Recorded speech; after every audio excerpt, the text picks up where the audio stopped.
think, and Karen Beck. Well, definitely not sure how I followed that, but my name is Rosie Sell. I actually live on Chusey Boulevard, and I just have one little comment that I think that is kind of lacking in the plan, and I think Doug kind of touched on it, was the parking situation. As we all know, it's pretty terrible with the VA, and as this trail in one of the entries is going to be pretty close to my house, I just thought it would behoove the PAT to suggest some kind of parking plan for this, because I've heard this is going to be a local venue and only the kids from the local community will be using it, and then in the same breath saying this is something that has never been done before in Seattle and it's new and all these things, and I think that you can't put those two together. I think that there's not going to be a parking issue on the boulevard for this project, so I would just put that out there for discussion. Great, thanks. Bob, Darnie?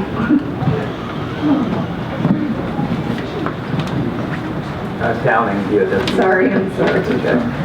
So I'm a resident, was right near the green space for the past 8 years, and I have also been part of helping restore the mountain section. And the transformation that we've seen there has been remarkable. The investment of time and community, and it's created a space that people are using to get some fresh air, to get some get in touch with nature. And if we can bring that to a wider space and also use bicycles to get there, I think we're looking at a brighter future for the area. Thanks. Thank you. Paul Fairbairn?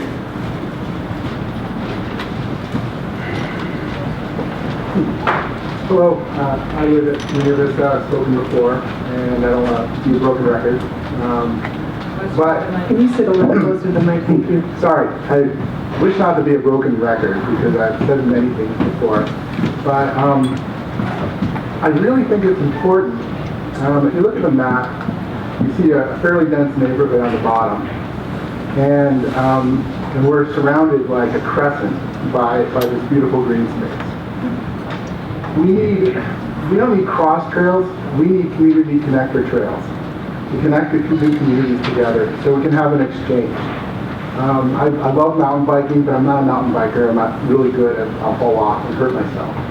But I'm mostly a hiker and a dog walker. And I live in one of those squares over there, and it's really important that we connect the communities. And I think that's what this is really all about.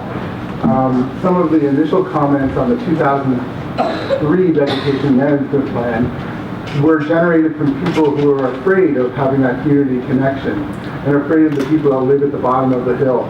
But I think with exchange, the fear goes away. In fact, I think that the neighborhood has come together because there are people that live on Beacon Hill that never really even went to Rainier Vista. It is a new neighborhood.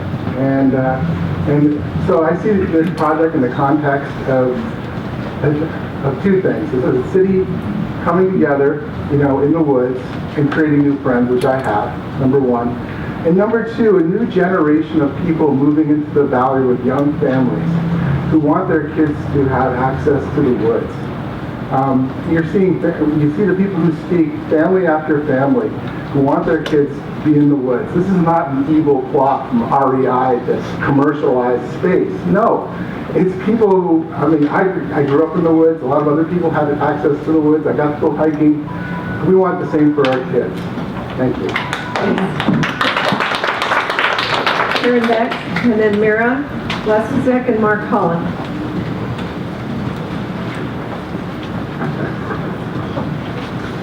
My name's Karen Beck, and my backyard is the green space. I'm an avid birder and nature lover in general. I'm dedicated to Chusey Mountain View, and I've been volunteer there. I hear the trees and branches falling during a windstorm. I look at the invasives every day. I smell the campfires that go on there at night. And I've had people wander into my yard because they lost their way due to no clear trail. And they just wanted to explore the woods. I firmly believe we need a healthy, usable, and safe green space. Lastly, I just want to give a shout out to Mary and Joel They have proven their love of the woods and community with their own sweat and unbelievable investment of time.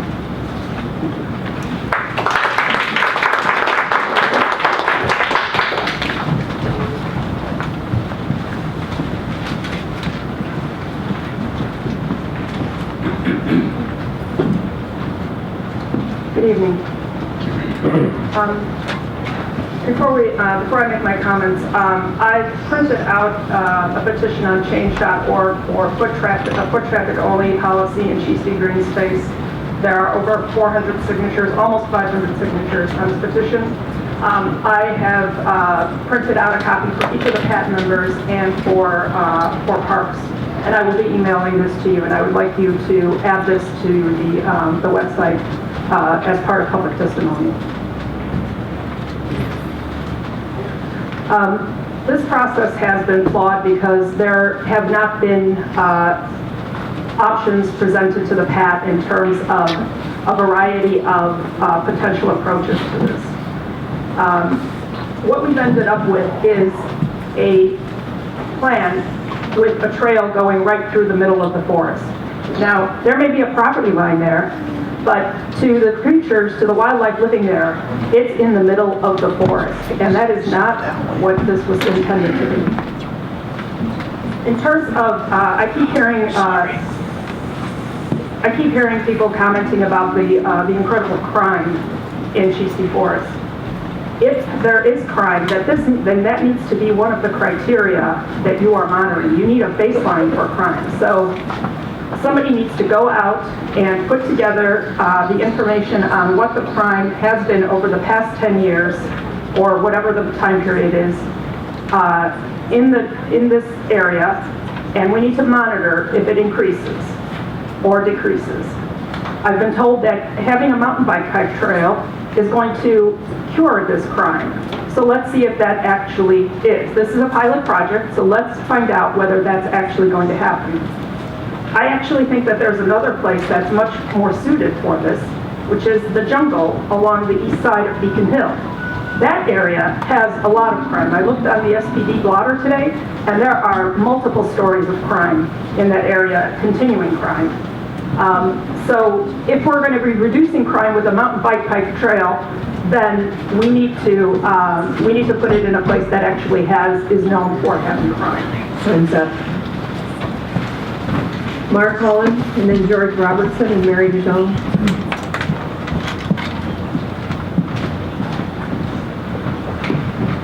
Hello, I'm Mark Holland from Beacon Hill. I'm here to talk about Cheesty. First, I want to show you something. How far down the line am I? This is Section 5 in the Council bill regarding Cheesty. As you see, it says multi-use trail, not trails.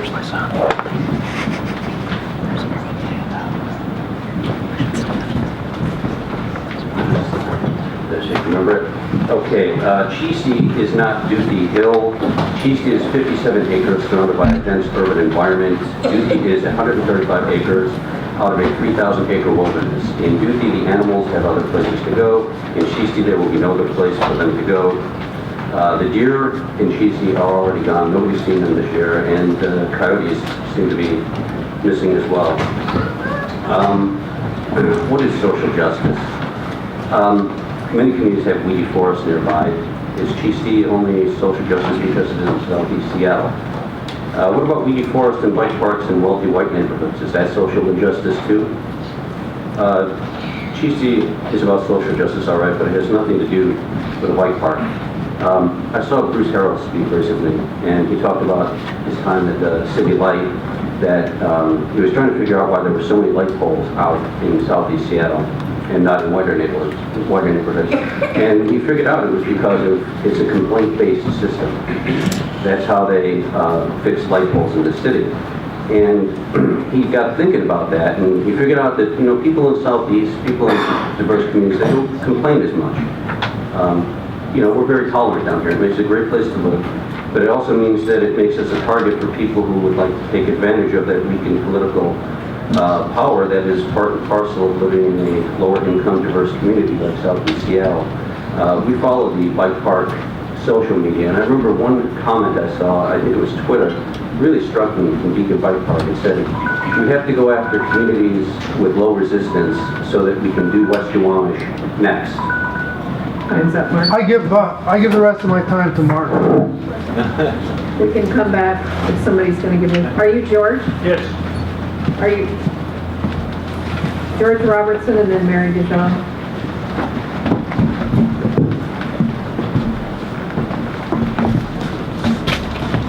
We live in a finite biosphere, and everything in that biosphere has an equivalent right to be in the biosphere, and everything that lives in this biosphere and everything that's inanimate that's in this biosphere is our habitat.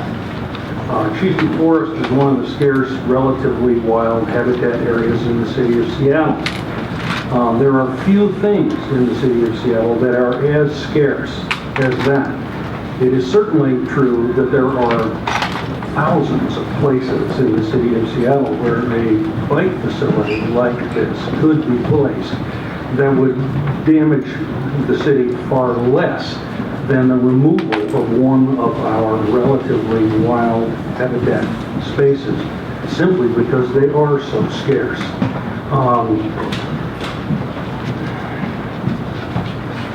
You know, you can ride a bike or take a walk in a relatively attractive wooded area in Lewis Park, for example, where the forest has been managed and manicured and transformed from being a relatively wild place to being something different than that. And we're about to take Cheesty and do the same thing, but in fact we've been doing. And I think that everything that has happened in Cheesty Forest since this whole process started, with all the thousands of hours of volunteer labor and everything else, is damaging to Cheesty Forest, in my opinion, because it is a relatively, or was a relatively wild place, and that's very unusual. And it supports lots and lots of wildlife, and while some wildlife may remain, and even at the completion of this project, some wildlife may remain, that's not the end of the story. We've all been to all sorts of parks where look at the crowd of people who want to bring their family here to experience the forest. They will wear it out and destroy it, and it will no longer be anything like what we had. Thank you. Mary Dijon and then Julie Cummings and Jeff Noctigal.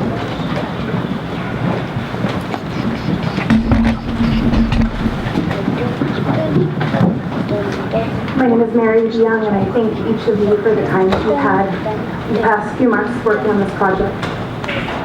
I support this project and hope for a comprehensive trails plan that provides multimodal access to and through Cheesty Green Space.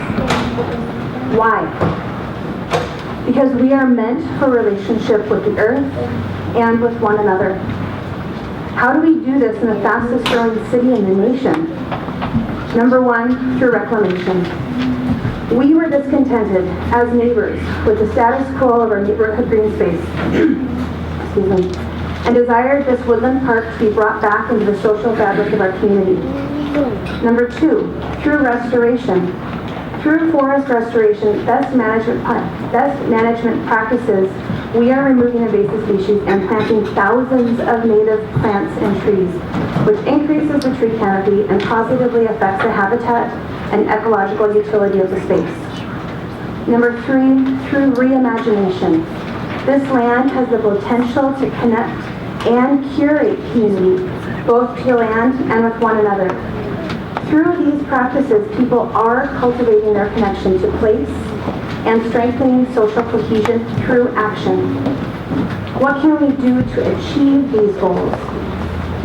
A multimodal trail system. We desire to create hyperlocal access to nature and responsible recreation, providing urban youth and children an opportunity to develop relationships with their place on earth and others with whom they share it. Thank you. Thank you. Julie Cummings.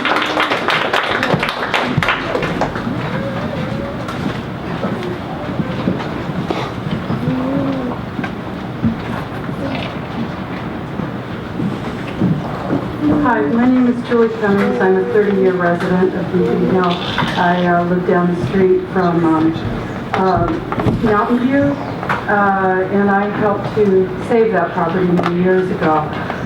It was slated for development. They were going to put in a 200-unit apartment complex.